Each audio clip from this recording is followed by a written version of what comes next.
Hello and welcome to another episode of Naturally Curious. My name is Clayton Law and my guest today is International Development Studies Professor Haroon Akram-Lodhi. How are you today? I'm absolutely fine. Thanks for having me. So let's just start off by saying historically speaking, any sort of development studies were offered as a graduate degrees only until early 90s where it got popular, and then there are lots of undergraduate program for development studies. So did you gain your interest on international studies before or after that popular? Well, Clayton, there's a couple of misconceptions actually in your statement, because the Trent program in comparative development studies actually dates back to 1976. Wow. And it was one of the first, not only in North America, it was one of the first in the world in which you could do a program in what we now call international development studies. And certainly during the course of the 1980s, there was a very large rise in programs in development studies, particularly in Northern Europe, not so much in Canada.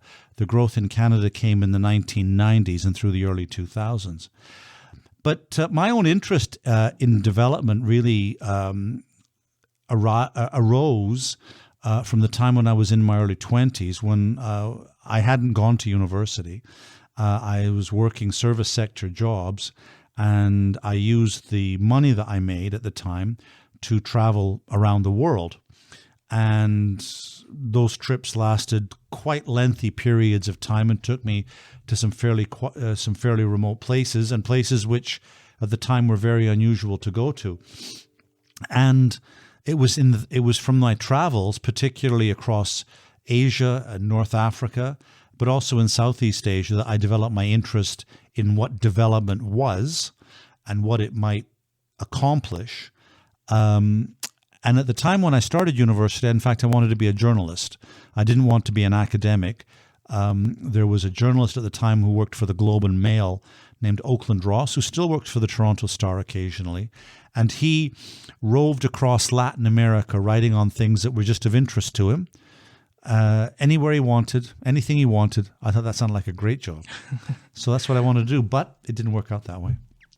I know that your education backgrounds are mostly studying economics. Yes. How did you wiggle your way from economics to international development? I mean, obviously international economics is a big part in international development. Well, no, because the thing about it is that I studied at institutions where international development was development economics. And so I studied development economics from the get-go of my very first economics class as an undergraduate.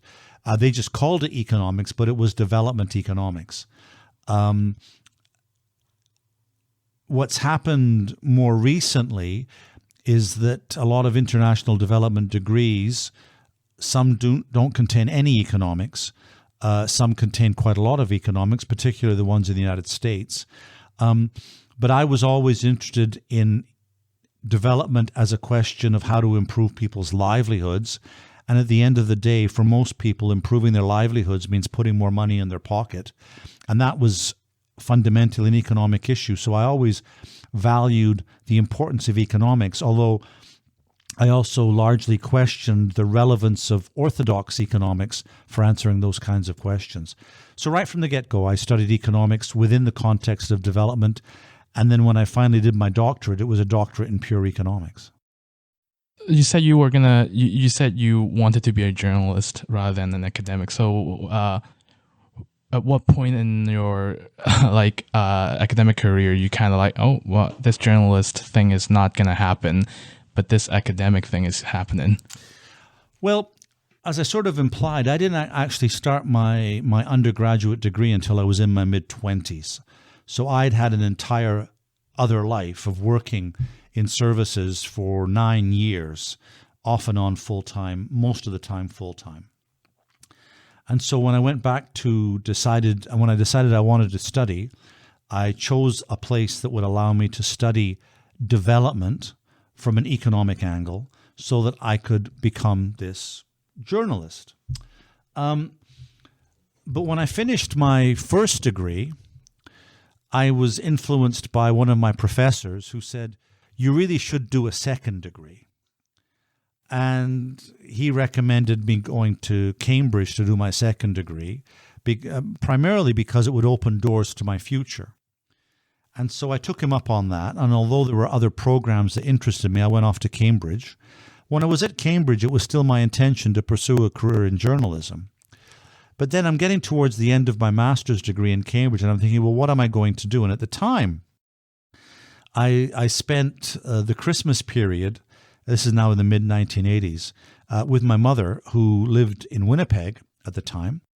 And I realized I actually had been away from home for quite a long time from her, and I wanted to spend more time with her. And so I just went into an economics department of a university that I wasn't aware of, and talked to the head of department, and turned out, I didn't know at the time, he was actually quite a renowned development economist. And he was immediately interested in me coming to study because of the fact that I was coming from Cambridge, and it looked extremely good on their student profile so that they could attract students from Cambridge. So they offered me this package to come and study in the University of Manitoba. And so off I went. And when I went to do that, again, I was thinking journalism, but then you get embroiled within this doctoral work, which takes a very long time. And you can think what how your professional career is going to develop. But the reality was that while I was doing my doctorate, I started working part-time in a university. And then before I finished, I had a full-time post in a university.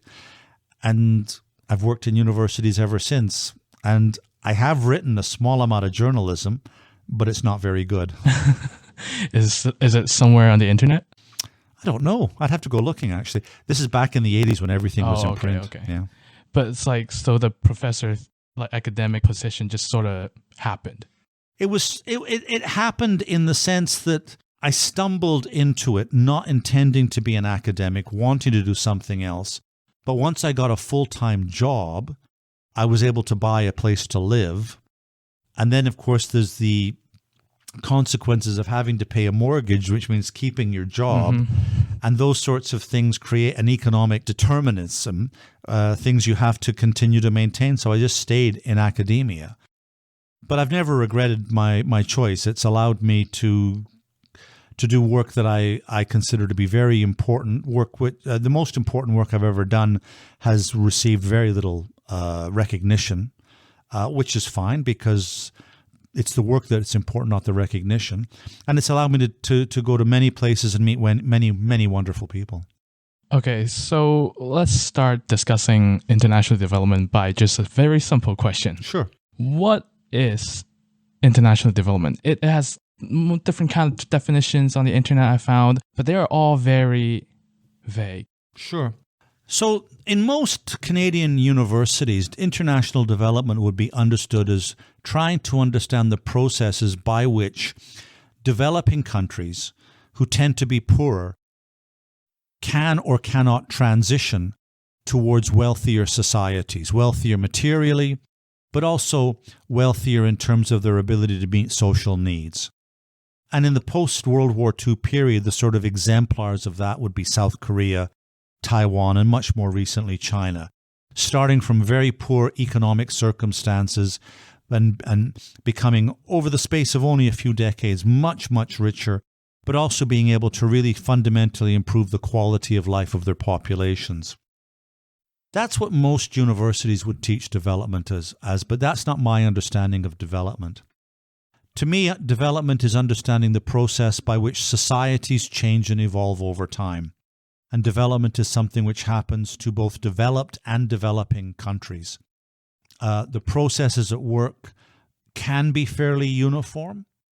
They can be different around the edges, but the sorts of things that transform societies, whether it's Canada, whether it's Colombia, or whether it's Cambodia, a lot of the fundamental processes are the same. The processes by which societies and economies transform over time, and how this affects the lives and the quality of lives of people. That's the thing that I'm interested in. So the first definition that you gave, it really sounded like international development studies is about helping everyone. I wouldn't use the word help, and I wouldn't use it because It's not my job when I do my advisory work to go and give people advice about what they should do. My role when I do my advisory work is to present the options that are available as I understand them, to allow the people that I work with to think about those options, to ask questions about those options, and to then to decide for themselves whether or not they want to pursue those options.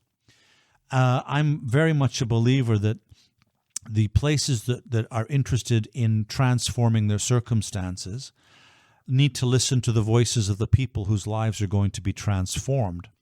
And it shouldn't be the case that outside experts come in and tell people what they should do. It should much rather be the case that we, as richer societies, having grown rich on the back of a history of colonial exploitation, have an obligation to facilitate what other peoples want to do in order to improve the livelihoods of their populations. That's our obligation. And so it's not about help. If anything, it's about trying to overcome the injustices of history. And it's not about help in the sense that I don't believe in charity. I believe that most societies know what's best for their people, and they simply lack either the resources or the knowledge as to how to achieve what they think is best for their people. And that's what I'm interested in helping with. Right. So from what I know, one of your main research interests is in food. Yes. I think it's obvious at least for me, it's very obvious that world hunger is not a problem because we don't have food. You can just walk in the grocery store and you can see the abundance of food we got. So is it purely like a food logistic problem? It's not even an issue of logistics, because you can be in some very poor places, and if you walk into a market, there's lots of food. The problem is that people do not have the money to buy the food that's there. And this is the case around the world. The world produces more than enough food to feed everybody. And the reason people go hungry is simply because they don't have cash. So world hunger is not a problem of scarcity. It's a problem of economic inequality.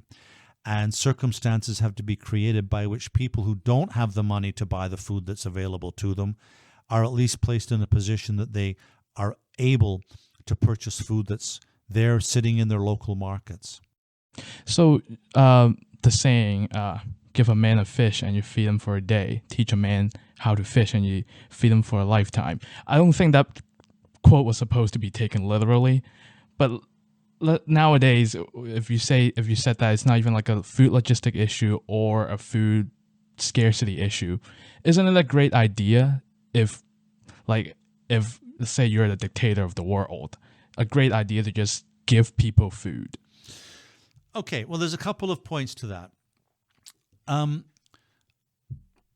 The first point is that for most of human history, societies have been arranged in such a way that every member of a society had the right, by membership of that society, to the food that they needed to be able to not only survive and not only have their families survive, but to more than manage. That food was a part of being part of a community. What's happened over the course of the past 150 years is that societies have divorced much of their communities away from this right to food, because the way in which you acquire food is by selling your labor or by selling your products in markets to be able to get cash to buy the food that's already there. And the way in which you can claim food is through money. I really do have to stress that this is an incredibly recent phenomenon, 150 years old, whereas human civilization, Gandhi said it would be a good idea, but let's just say it is, human civilization is at most 11 or 12,000 years old. So for most of settled human societies, people have had a right to food simply by being member of their society. They've received that food from their places of worship or from their neighbors or from their princes. They haven't had to pay any money for it. They've received it because it's part and parcel of being part of a community. We've moved away from that. And if we think that that's relatively recent, there's nothing to turn around and to say, well, why couldn't we have a society which was based upon this more historic understanding that you don't get food through money, you get food because you are a citizen. And as a citizen, you have a right to food. There are movements around the world that are trying to enshrine constitutionally in several countries this idea that a right to food should not be a function of how much money that you possess. Your right to food should be a consequence of your citizenship. It's a very different way of thinking about it. But if the right to food would be one which you would acquire as a consequence of citizenship, then yes, people would receive the food they need. They wouldn't have to pay over any money. They'd be given it. That'd be the end of the story. There'd be no more hunger. Well, obviously there are like obstacles stopping people from doing that. Otherwise, everyone would be doing that, right? Or is it really that simple? Well, in the one sense, it's simple. On the other hand, it's very complicated. So the complications are that we live in a world in which our dominant food system globally is one which is controlled by monolithic corporations, which are interested in selling food to you and to me, not so that we satisfy the need that we have for it. They're interested in selling it to you and me so that they can placate the financial markets, which dictate that they have short-term profitability as publicly listed companies. And so there's a financial imperative for these companies to ensure that they earn sufficient money from their activities, that they're not taken over, that they're not bought out, that they're not restructured, that a private equity fund doesn't come in and subsume them. And these companies really aren't interested in whether people have enough. They're interested in whether the financial markets are being satisfied. So moving away from that kind of system is obviously going to be very, very demanding because it actually requires challenging the role of corporate power, not only in the food system, but also in the wider economy. But the notion that societies might want to construct mechanisms of provisioning in which people would acquire food as a right rather than through money is something which is not fantastical. Over the course of this decade, there was a right to food movement in India. The right to food movement in India secured the agreement, I should say, of India's Supreme Court that the way in which people were accessing food was a violation of their human rights, and they instructed the Indian government to ensure that every Indian had a right to food based upon certain quantities of certain basics, regardless of their economic circumstances, and that they would access this right to food using their citizenship card, which contains biometric information and which allows them to access certain state social protection schemes, such as the right to food. This scheme has only been going on for a couple of years, but it's not going to go anywhere. And I think the idea that it could have demonstration effects and other societies could move towards promoting a right to food not based upon monetary circumstances, but based upon citizenship, is something which could gain traction. If you look at a couple of more recent initiatives here in Canada, behind some of these things is an understanding that food is a basic human right. So Nick Saul, who along with Andrea Curtis was quite fundamental in transforming the Stop Food Bank in urban Toronto into the Stop Community Food Centre, and now is the chair of Canada's Food Community Centre Networks, is a very strong believer that people's right to food should not be a result of how much money they have. And he transformed then this food bank into a community food centre in which people without money were given shopping baskets and could go and pick what they wanted. It was fresh, it was local, it wasn't ultra-processed, it was healthy. And he believed that this should be their right. And that community food centre, it has its issues, but it works reasonably well in serving the food needs of the communities with which it's engaged. More recently, the last Liberal government in the province of Ontario instituted an experiment in 3 cities in the province, an experiment which has been terminated by the current government, in which people who were in receipt of social welfare were instead given a basic income. And this basic income was given to them regardless of whether they were working or not. And what the basic income guarantee offered was the ability to have money regardless of economic circumstances so that they could walk into a supermarket and buy the food that was there. Again, the notion of a basic income given to you as a right of citizenship is another way of achieving the right to food, because that money isn't earned. The link between work and earnings is broken through the use of a basic income. And again, that's an experiment that we have homegrown here in Ontario based upon decades-old experience in Manitoba and elsewhere. So there are experiments in trying to understand ways in which food would be provided here in Canada as something which everyone should be entitled to regardless of circumstances. So one of my question was going to be about, is it more important to have ingenuity in food or ingenuity in food logistic? But turns out it's neither. No. Ingenuity in food. It depends what you mean by that. Food production. Well, ingenuity in food production. There's several things about ingenuity when it comes to the food system. Let me take it slightly differently.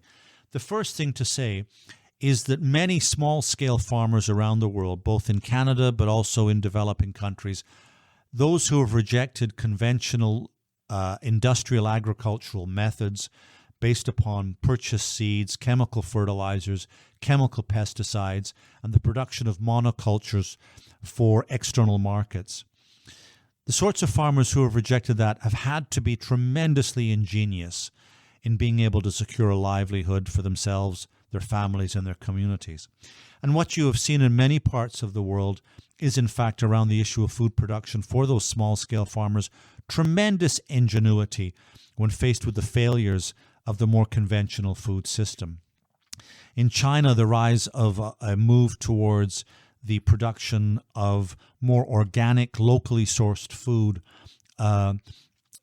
very often farmed by part-time food growers, has been driven by the failures of an industrial provisioning system, which has led to wide-scale food contamination, along with frequent instances of death amongst populations who have died for the simple reason that they've consumed tainted industrially produced food. So the rise of a more sustainable food system in China is a direct consequence of the way in which an industrialized food system has not guaranteed people safe and nutritious food and has required ingenuity to get around. If we look at some of the most productive farm production systems in the world, rice farms, for example, in the Indian state of Andhra Pradesh, farms which reject industrial methods and use a methodology called the system of rice intensification, which is in fact the exact opposite of more industrial farming methods. The ingenuity of these farmers has resulted in the highest yields of rice recorded anywhere in human history, and that hasn't been a consequence of the use of purchased seeds and agrochemicals. It's been the result of thinking about how to farm in harmony with nature rather than on top of or against nature, as is the norm in industrial agriculture. So amongst food producers around the world, there's a huge amount of ingenuity. And indeed, one of the things that the industrial agricultural system wants to do is eliminate that ingenuity to de-skill farmers from their abilities to work within their landscapes to produce healthy and nutritious food, de-skill them so that they become reliant upon the market for inputs and the market to sell their products. I would also say that there's a lot of ingenuity as well amongst eaters. So it's not just producers, it's amongst eaters. Because increasingly what we're seeing is a rejection of ultra-processed foods purchased in the middle aisles of supermarkets, and an increasing embrace of trying to learn very hesitantly and very cautiously some of the elementary norms around how to cook safe, nutritious, healthy food for yourself. As young people in particular come to realize that there's social value in making your own meals, values which come not just from the sense of community that's engendered by sharing a meal together, but also the social value that comes from knowing the fact that you've bypassed an industrial food system which promotes obesity in favor of your own transformation of your food into something which you want to eat, which can be fast, nutritious, and delicious. One of the examples that I always use with my second-year students is that Canada has the highest consumption of Kraft macaroni and cheese dinner in the world per person, and yet you can go home, you can make your own mac and cheese in about the same time it takes you to open the packet and make it, and it's going to be far healthier, and it actually is a fraction of the cost. So it's cheaper, it's healthier, and it tastes better. People are learning this. They're learning it slowly. Ingenuity to food consumption is coming back after, it should be said, decades of attempts to de-skill cooks so that they no longer know how to cook, they only know how to assemble. So, yeah, because my question was going to be, can you feed real food to everyone on the earth? Obviously, by what you just said, kind of yes. Well, the answer there is yes, in theory it's possible, but the way in which the planetary diet is constructed actually precludes getting real food to everyone on the planet. And the reason that the construction of the food system prevents it is because the contemporary food system promotes an increasing intensity of meat consumption. And meat consumption is actually a quite inefficient way of getting food energy, because meat requires more kilocalories of energy going in to their production than it actually generates in terms of kilocalories coming out. And that's true of beef, which is the worst. It's true of lamb. It's true of pork. It's also true of chicken, which has exploded in its consumption over the course of the past 35 years. If we were to rearrange our food system so that people started to eat less meat, the animal feed the grain that goes into the animal, to the feed that's used to feed the animals which provide us with our meat, that grain could easily be used to feed far more people. And if we then combined that with finding ways in which we could reduce our food waste, there's absolutely no doubt that the planet already produces more than enough food to produce the 11 billion people expected to be living here in the year 2100. We already produce enough food now. The problem is it's not used to feed people. It's used to feed animals. And that's something that would have to change in order to feed people real food out of existing resources, let alone any expansion of food resources in the future. This is a recurring feeling I have when I was researching for international development studies, basically for this episode, is that this subject really, every single time you look into a problem, you just see more problems. You see a smaller problems, you keep seeing more problems. Rather than yielding knowledge from problems, I just yield more problems from all the problems. Do you feel that about, obviously similar things happens in other subjects as well. Like in math and physics, there are problems that are unsolved, but you kind of need to look into that. But for international development studies, I just take a quick glance like, oh my God, look at all these issues we've got. Do you ever feel that? Well, if I focus in specifically on the issue of food, I would say I don't feel that at all. I think the solutions to the inability of our food system to provide an adequate subsistence for the population of the world, the solutions to those problems are actually already well known. We have to decrease our reliance upon meat, and we have to increase our consumption of plant-based proteins and minerals. We have to especially increase our consumption of pulses and legumes in order to make up for any protein deficiencies that would arise out of a reduction in meat consumption.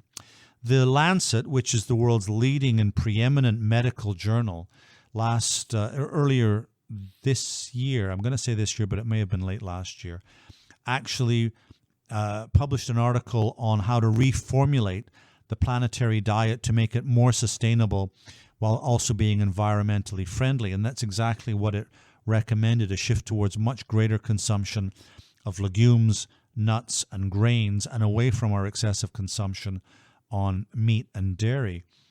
Now, the thing about that kind of formulation is it may seem like it's very utopian. But the reality is that we live in a world in which our current food system contributes between a quarter and a third of the greenhouse gases emitted around the world day in and day out. And those greenhouse gas emissions actually undermine the capability of agriculture to provide safe and nutritious food for everyone. So we've created a food system in which the way in which we produce food actually undermines the biophysical conditions necessary to produce food. And this is a huge contradiction. Now, that contradiction has been recognized by a small-scale farmers and eaters movement, which is global in scale. And this farmers and eaters movement goes by the name Via Campesina, originating in Central America in the mid-1990s. Via Campesina has over 200 million affiliated members worldwide, and these people struggle for the construction of an alternative food system which feeds people and cools the planet at the same time. This food system would be one that's not based upon the multiplication of a food system that degrades the environment upon which food production is based, but rather promotes a food system which is predicated upon not only restoring the health of soils and the micronutrients in them, but in fact improving the health of soils and the micronutrients in them so that land becomes more capable of feeding people rather than feeding animals. This global movement has been going for more than 25 years, and it's had some notable successes during that period. One notable success this decade is that after a long period of lobbying, Via Campesina was invited to be a civil service observer to the Committee on World Food Security of the Food and Agriculture Organization of the United Nations, which means that it actually intervenes in global debates around how to construct a more just food order. And partly as a consequence of this, last year, the United Nations issued a declaration on the human rights of peasants and other rural workers, something which has never existed before, a mechanism which is designed to promote the rights of peasants through human rights legislation, the rights of peasants to be able to continue to provide not only for their families but also for their communities. The world is turning away from a system of farming which is very, very recent in origin, can be traced back to its current form to only the past 35 years, moving much more towards a sort of food system which is based upon far more sustainable, ecologically friendly, soil regenerative farming practices which have the capability of feeding everyone, while at the same time providing a decent livelihood for everyone who works in the food system. And it should be said that this is tremendously urgent, because if you have a food system which produces between a quarter and a third of all greenhouse gas emissions, and you want to stop climate change, one of the ways in which we stop climate change is changing the food system. And if we don't change the food system, in my view, we won't be able to stop climate change and the planet will burn. Right. I personally find that changing my own dietary habit is perhaps going to be the most challenging thing I've ever do as a human. Mm-hmm. Like I compare this as like I think I will finish reading the Holy Bible before I change my dietary habit. Like I understand what you meant by everything that you just said. It just It really like, yeah, all the puzzle pieces are here. We just need to put them together and then it works. Is it like kind of how it is for in terms of like for world hunger and for some kind of climate change? Well, the thing about it is, Clayton, is that we are all raised in very specific food cultures. We're raised to assume certain food norms and food habits. And we should not feel guilty that we have been socialized into certain food consumption patterns. And so many people rely upon their processed foods, which doesn't require cooking. It just requires, as I've said, assembly. They enjoy going to their fast food joints. They think that things should be quick, that things should be immediate. They think that they're getting choice when they do this. But what I've seen over the course of the past several decades is an increasing movement amongst young people in particular, which is quite dissatisfied with some of this. They realize the changes that are required, and they find it personally very challenging to think about how they might reformulate their food habits. But some of this is much less demanding than might be thought. One of the things that I think is quite useful for people to learn, which isn't particularly well taught but isn't difficult, is actually to come up with 5 meals that you prepare yourself from scratch, which take no more than about 20 minutes to prepare. 5 meals that when you have them, you think, this is really good. This is much better than anything I'm going to get from a fast food joint. And I did it myself from scratch. The amount of satisfaction that people get from knowing how to do those 5 meals is immense. And increasingly, I see people thinking about how can I construct a five central meals which are easy, fast, nutritious, taste great, and I do it myself. And when I do it, I'm actually relaxed and I'm enjoying it because I'm listening to music or I'm talking with my friends. I can give my friends some of this and I've made it myself, sharing what I've done rather than simply relying on the purchasing power in my pocket. Food is a tremendously social thing. And particularly here at Trent, one of the things that does happen is that students who live in their houses in town, they like to get together occasionally and sit down as a house and share a meal which they have jointly prepared. They find it an adventure. It doesn't take very much to take that as a once-a-term activity and turn it into a once-a-month activity and then turn it into a once-a-week activity. And so it's not actually all that difficult to transition to a different kind of diet, especially if you're producing things which are straightforward to make and delicious. The one thing that I do say to everyone, that we, as consumers of food, if we want to make one contribution towards combating climate change, and I think we all have an obligation to do this, the one contribution we can make is eat less meat. It's bad for our health, it's bad for the climate, and it's not necessary as part of our diet. And if people simply start thinking about how can I eat less meat and still enjoy what I'm eating, they're still making a move towards going partway towards altering their food habits and challenging the things that they've been raised with. One of the things that I say to my students at the end of the course is that,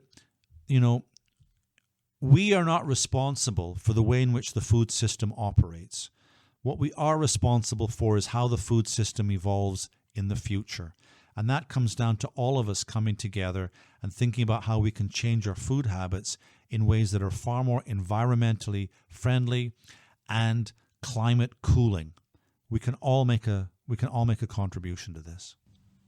Before we switch topic, do you have any food system related myth you would like to debunk? Well, the number one myth I would always debunk around food is that we need industrial agriculture to feed the world, and this is a myth. Industrial agriculture feeds the populations of the rich world, but in most of the rest of the world, it's small-scale peasant farmers or peri-urban agriculture in developing country cities, or it's hunter-gathering. These are the things which feed communities around the world. It's not the products of industrial agriculture, which by and large go to the planet's top 10% of the food-consuming population. So this idea that we need industrial agriculture to feed the world is a total myth. It feeds us, but it doesn't feed the world already. Okay. So I watched a video. The video is arguing that maybe the U.S.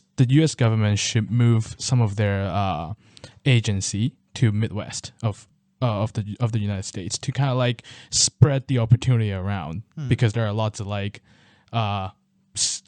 cities that are not doing super well, like Columbus, like Detroit, like that. can I make a similar Can I make a similar argument saying that maybe the world can put some of its less like politic intensive organization and have them headquartered in a developing country to kind of like spread the opportunity around? Well, I mean, there are already elements of that in place in the sense that, the United Nations as a global organization has not only its headquarters in New York, but it has sub-regional offices in West Africa, in East Africa, in Southern Africa, in South Asia, in Southeast Asia, in Europe, in Central America, in Latin America. It has regional offices, and then it has countrywide offices. The World Bank is in the process of decentralizing its headquarters unit to outside of Washington, moving more people into other countries, although that is partially in response to the way in which the current U.S. administration works. There is an argument to do around that, but the issue is that would provide jobs for upper middle class people around the world who have university educations and are interested in working in development or working as civil servants. And the vast majority of people in the world don't have the opportunity to do that because they lack the education that's required as the ticket to get into those sorts of positions. So that might have some beneficial effects, but in terms of dealing with issues around global poverty and a global underclass, which may not be poor, but which lives on the margins of a decent livelihood, that's not going to be enough.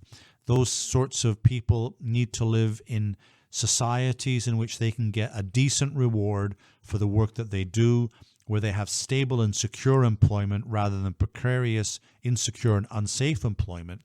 And they need to be in a position in which they can make a difference for the other members of their families. And education in the future is one way in which that could happen, a ticket into that kind of middle-class job for a later generation, sure. But for the people who are living right here, right now, the decentralization of government or international organizations isn't going to provide a solution for the way in which they permanently are able to exit from being in a position of vulnerability to poverty, unemployment, and insecurity. Right. So, you mentioned education earlier. Again, from I read things, I listened to things about international development. Admittedly, not like a lot, but like it really sounds like education is the ultimate solution to everything. Is it kind of the case? Yes. It's very straightforward, but it's not just education. The single most important way of transforming social and economic circumstances facing global populations is to increase women's availability to education, their access to education, girls and women. I'm talking about primary education in many parts of the world, but in many parts of the world, we're talking about secondary education, and in some parts of the world, we're talking about post-secondary education. In the evidence that we have on this is really quite dramatic. With improvements in female education, you see a situation in which economies tend to grow more rapidly. They grow more rapidly because with women having education, they're in a better position to enter the labor force and get a job, which provides for their children, because very often men don't provide for their children. It's mothers that provide for their children. While at the same time, in terms of their spending, educated women are far more likely to ensure that their children in turn get an education, and particularly their daughters. And this then builds in more educated populations over time. It's also the case that educated women have far fewer children and do so very, very rapidly.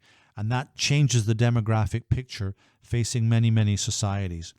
Female education is not without its challenges, because in some societies where there is son preference and the opportunities for sex-selective abortion exists, you can get biased sex ratios in which you have far more males than you have females. And in those societies, Korea is a very good case in point, for many educated women, they have to make a choice between giving up their career and getting married, or choosing to maintain their career and simply not get married. And many of those women choose not to get married in order to continue their career. And the result is a demographic collapse, which threatens the long-term economic stability of the country. But that's more a function of gender norms than it is of education. Women would like to be able to combine work with a rich family life, but in a place like Korea, social norms actually make that very, very difficult. And so female education is, there's very few things that we can say with absolute certainty when it comes to international development. But one of the things that we can say with certainty is female education is a long-term solution to many of the global problems that we face.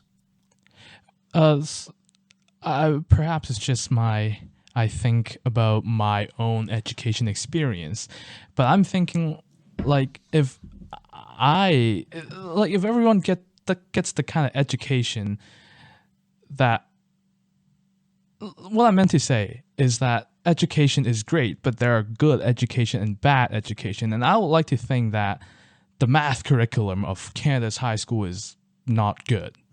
I think that not every day, but once in a while I think of things like that. But saying providing education with everyone is good, but if you don't provide good education to everyone, it's not like a slam dunk win. It's just kind of helps a bit, right? But I don't disagree with you. When I say provide everyone with education, and particularly females, I'm not saying provide them with bad education. Oh yeah, right? Of course. What you want to provide good quality education, and we certainly know many of the things that consists of. And in many parts of the world where education is available, it's very, very poor quality. But the point is that improvements in female education, in terms of basic skills in literacy, basic skills in writing, basic skills in mathematics, these basic skills can really transform people's life circumstances. Of course, the education should be a good one, and there's always areas to improve. But we shouldn't say, well, because some places have poor education, then we shouldn't worry about people's education, period. That's a luxury that only those who already have an education can have. Right, yeah. Yeah, I understand that, yeah. When I listen to talks and lectures about on international development, I sometimes find that the issues are just too big. They're just too ungraspable.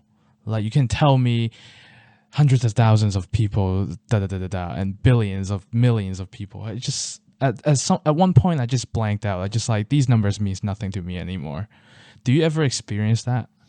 No, because one of the great privileges of my life is being able to continually engage with people in small communities around the world, to learn from them, to try and understand what's constraining their lives, what they need to make it better.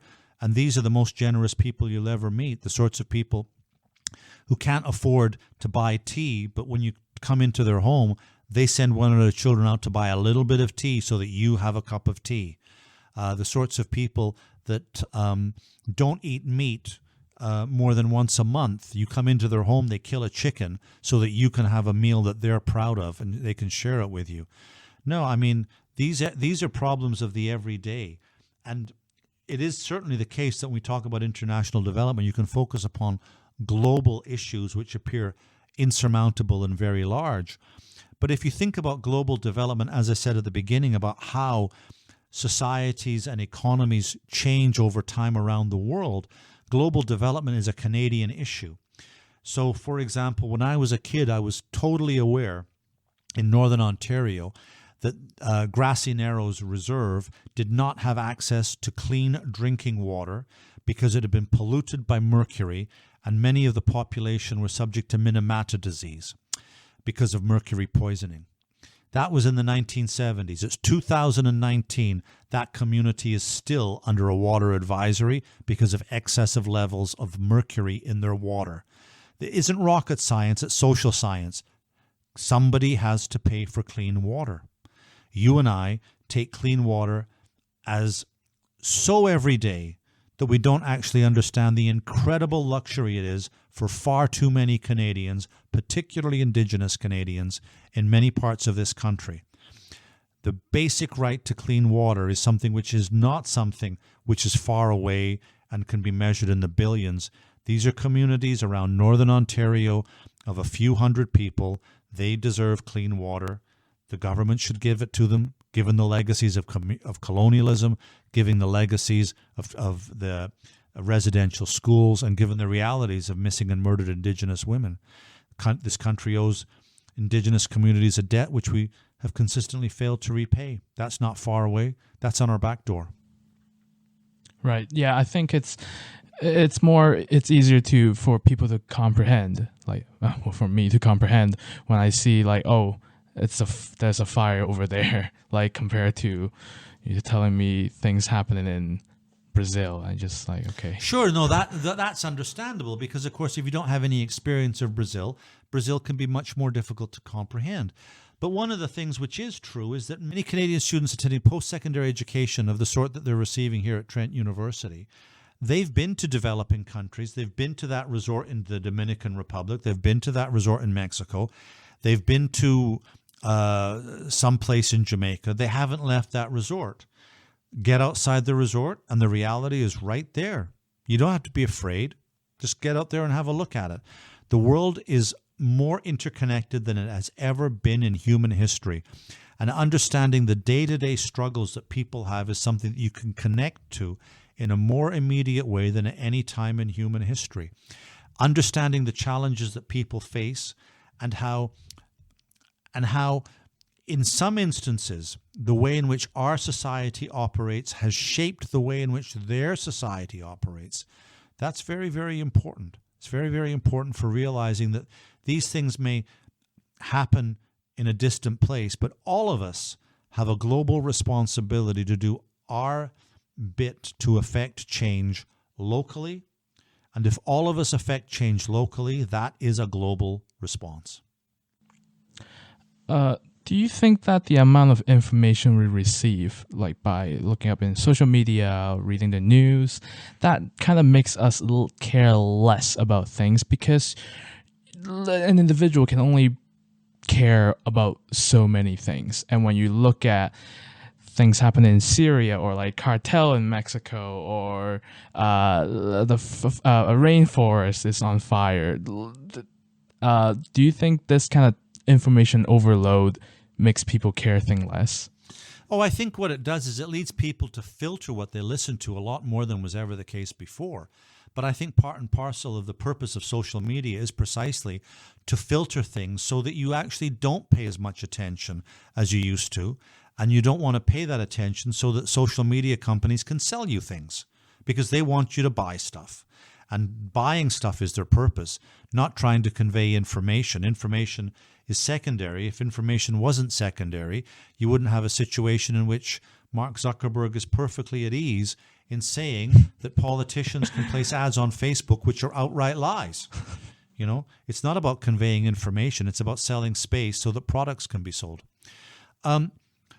Obviously, people engage with global issues on different scales, in different circumstances.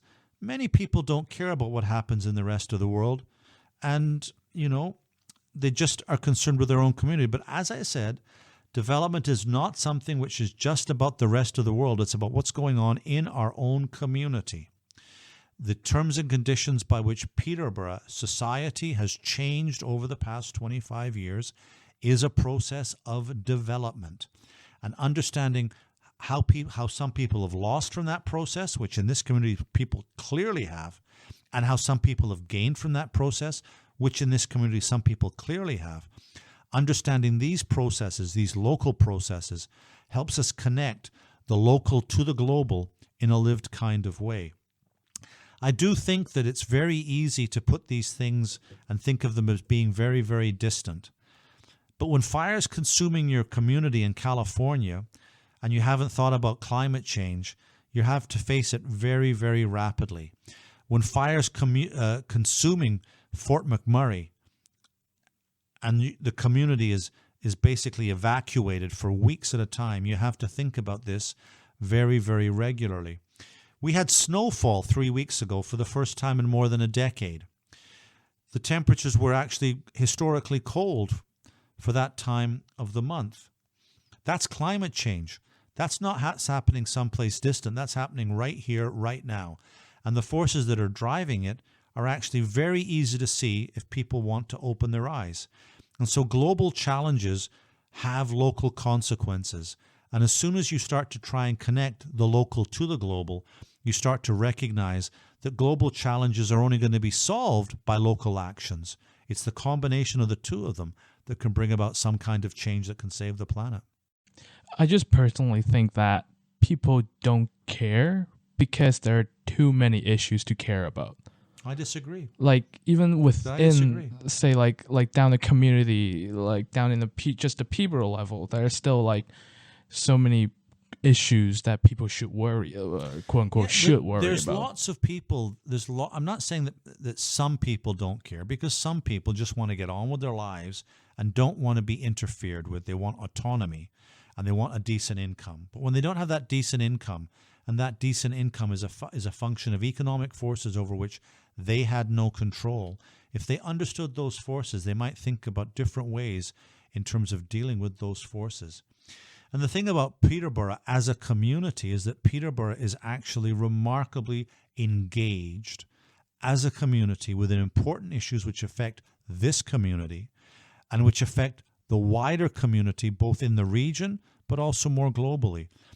The sorts of students that we get here at Trent University, many of whom stay on and live in this community, are engaged locally. They care about the future of the world. And one of the things that continually gives me energy is the extent to which the undergraduates that I teach, that they really want to make a difference and make the world a better place. They realize that business as usual is a recipe for disaster, because business as usual will be burning hydrocarbons at a rate which results in significant climate change, which will fundamentally alter the lives of their generation. And without addressing that, their lives will be much worse off than my life has been. And the opportunities that they might have will be far fewer than the opportunities that I have had. These people, they continually inspire me because they want to make a difference. And I see them every day. Right. For high school students who are thinking about studying international development studies, what courses in high school would you recommend them to take to prepare themselves for university IDS program? Yeah, no, the obvious course is in grade 12, there's a global issues course. It uses a textbook produced by New Internationalist. I've known many high school children that have taken it. It gives you a broad overview to some of the issues in international development, and it's a very good foundation. I can't speak about other universities and other programs, but here at Trent University, a lot of our first-year IDS students have taken this course in global issues to begin with. Those tend to be the students that come in and think that they might want to major in international development. What I find more interesting in some ways are the students that come to Trent University, and like all good liberal arts colleges, the first-year students are not clear about what they want to do, and so they take courses that they think sound a little bit interesting. And every year we have 20 or 25 students that take our first-year course and have no idea what international development is, and by the end of the year they know that's what they want to major in, even if they're not sure how it's going to affect their life. And those students are the really interesting ones, because without having the benefits of a liberal arts degree, an opportunity which didn't exist in Ontario 30 or 40 years ago is really only a consequence now of the lack of job opportunities that exist after graduation. The benefits of a liberal art degree is it allows you to focus upon things that you become passionate about. When you become passionate about them, you do better. You do better, you go further. All reinforces itself. Right. What are you up to in terms of research and teaching? Well, in terms of teaching, I teach 5 courses at Trent University. I teach 2 first-year courses. The first one is our fall term introductory course called Human Inequality and Global Perspective, a course which can trace its roots back to 1978, although it's changed. I teach another first-year course in the winter term called Issues in Global Human Inequality. In the second year, I teach a course entitled The World Food System, which looks at food issues through an interdisciplinary lens. And then in the winter term, I teach a course which is sort of my pet course because it's what I do most of my work on. It's called Peasants, Food, and Agrarian Change, and it focuses upon the challenges facing small-scale farmers in developing countries. And then I teach an upper year, fourth year course, which is an advanced seminar in international development studies, which is more a course in how to critically read some of the foundational texts from the discipline, and is only designed for the very best students. In terms of my research, over the course of the past 4 years, it's changed a little bit, although in a sense, it's gone back to the future. So when I started doing my original research, I was interested in why women small-scale farmers were less productive in their activities than men small-scale farmers, particularly in Northern Asia. And I did that research over a period of 7 years.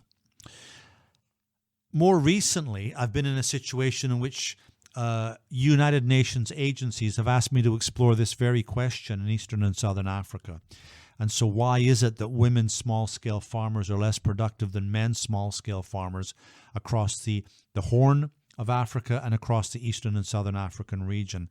And that research, which I've done, the field work I did for that was done in 2017. I've done subsequent research for that in 2018. Eventually, all of that will come out as a book, as long as a series of academic scholarly articles.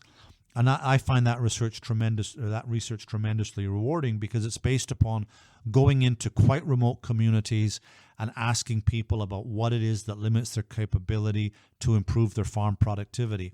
And for most small-scale farmers, if you can improve their farm productivity, that is the stepping stone towards a better life and a better education for everyone in the household.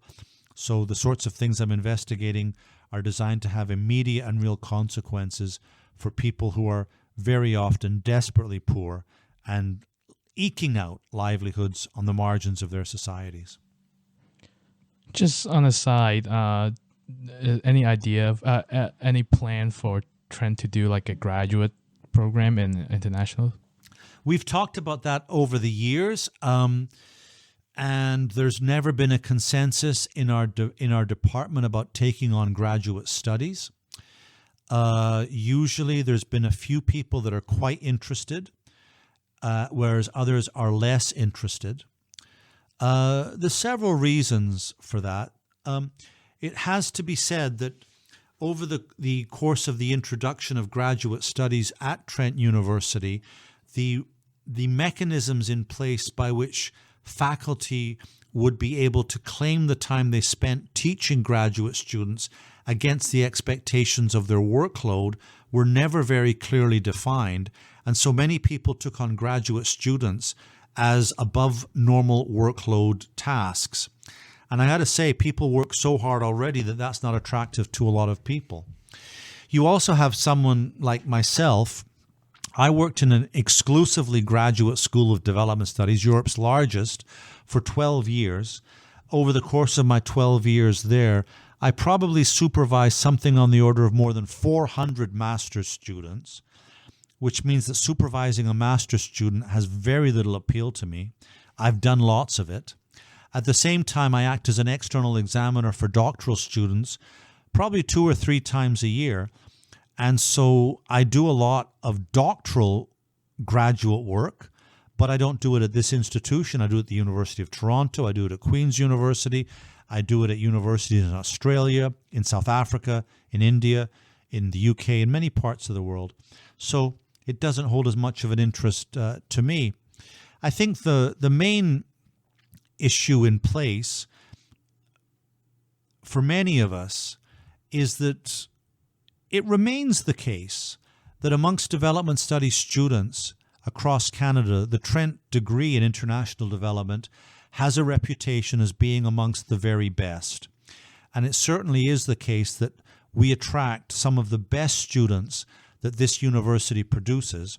All you have to do is look at the share of the graduating class that is on the president's honor roll every year, the share of them accounted for by Trent IDS students, and you see that we are disproportionately represented amongst the graduates who receive awards from the university for excellence. So we attract the very best students. Now, the thing about it is that it's a good general rule that you should not do your undergraduate degree at the same place that you're going to do your graduate degree. But if we produce the best students, then we wouldn't be able to take in the best students because we'd be telling them to go somewhere else. So there is a good argument there as to why we wouldn't necessarily want to do a master's degree. Something we have talked about occasionally is the idea of not doing a master's degree and simply doing a doctoral degree. And I think that's quite an interesting proposition because that's very unusual in a Canadian university. But to do a doctoral degree, you do require a range of academic skills across the ability to do supervision in a range of areas. And the fact of the matter is our department is simply too small to sustain a doctoral program. We'd have to do it in collaboration with somewhere else. So there's reasons why we haven't created a graduate program. Anything else in particular you want to talk about? Oh, I've enjoyed having this conversation, but no, not particularly. Right. So I guess that does it for this episode. Thank you very much, Haroon. Thanks very much, Clayton. I really enjoyed talking to you. And if you want to find the links to the stuff we talk about today, you can go to anchor.fm/naturally-curious. While you're there, you can send me an email with feedback. And if you like this podcast, you can tell your friends about it. And until next episode, stay curious.